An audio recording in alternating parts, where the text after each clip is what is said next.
Hello, readers. Think about something that's challenging for you to do. Maybe it's rollerblading, drawing a picture, or adding some big numbers. Well, today, our main character is going to take on something challenging. The challenge to create something new, something magnificent. Listen as I read The Most Magnificent Thing by Ashley Spires.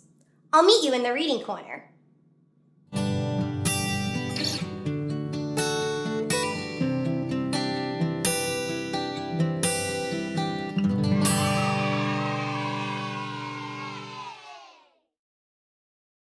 The Most Magnificent Thing, written and illustrated by Ashley Spires. This is a regular girl and her best friend in the whole wide world. They do all kinds of things together. They race, they eat, they explore, they relax. She makes things, he unmakes things. One day, the girl has a wonderful idea. She is going to make the most magnificent thing. She knows just how it will look. She knows just how it will work. All she has to do is make it. And she makes things all the time. Easy peasy. First, she hires an assistant. Next, they gather their supplies. They set up somewhere out of the way and get to work. The girl tinkers and hammers and measures, while her assistant pounces and growls and chews. When she is finished, she steps back to admire her work. She walks around one side. Her assistant examines the other side. It doesn't look right. Her assistant picks it up and gives it a shake. It doesn't feel right either. They are shocked to discover that the thing isn't magnificent or good. It isn't even sort of okay. It is all wrong. The girl tosses it aside and gives it another go. She smooths and wrenches and fiddles. Her assistant circles and tugs and wags. When she is finished, she stands up and takes a long look at it. Her assistant gives it a nudge with his paw. The thing is still wrong. She decides to try again. The girl saws and glues and adjusts. She stands and examines and stares. She twists and tweaks and fastens. She fixes and straightens and studies. She tries all different ways to make it better. She makes it square. She makes it round. She gives it legs. She adds antennas.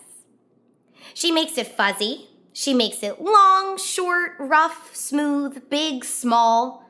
One even smells of stinky cheese. But none of them are magnificent. Her hard work attracts a few admirers, but they don't understand. They can't see the magnificent thing that she has in her mind. She gets mad. The angrier she gets, the faster she works. She smashes pieces into shapes. She jams parts together. She pummels the little bits in. Her hands feel too big to work, and her brain is too full of all the not right things. If only the thing would just work. Crunch! The pain starts in her finger. It rushes up to her brain, and she explodes. It is not her finest moment. I'm no good at this. I quit. Her assistant suggests a walk. It's not much help at first, but before long, she starts to feel a little different. Bit by bit, the mad gets pushed out of her head.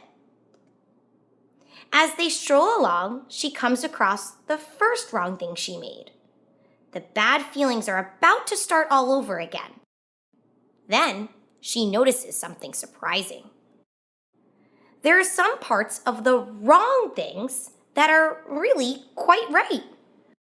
The bolts on one, the shape of another, the wheel-to-seat ratio of the next. There are all sorts of parts that she likes. By the time she reaches the end of the trail, she finally knows how to make the thing magnificent. She gets to work. She works carefully and slowly, tinkering, hammering, twisting, fiddling, gluing, painting. Her assistant makes sure there are no distractions. The afternoon fades into evening. Finally, she finishes. She alerts her assistant. The pair take a good long look. It leans a little to the left, and it's a bit heavier than expected. The collar could use just a bit of work too, but it's just what she wanted. They climb aboard and take it for a spin. They are not disappointed. It really is the most magnificent thing. Did you notice how our main character showed perseverance?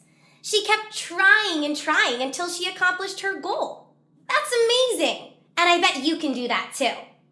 Thanks for joining me today in the Reading Corner. I'll see you next time!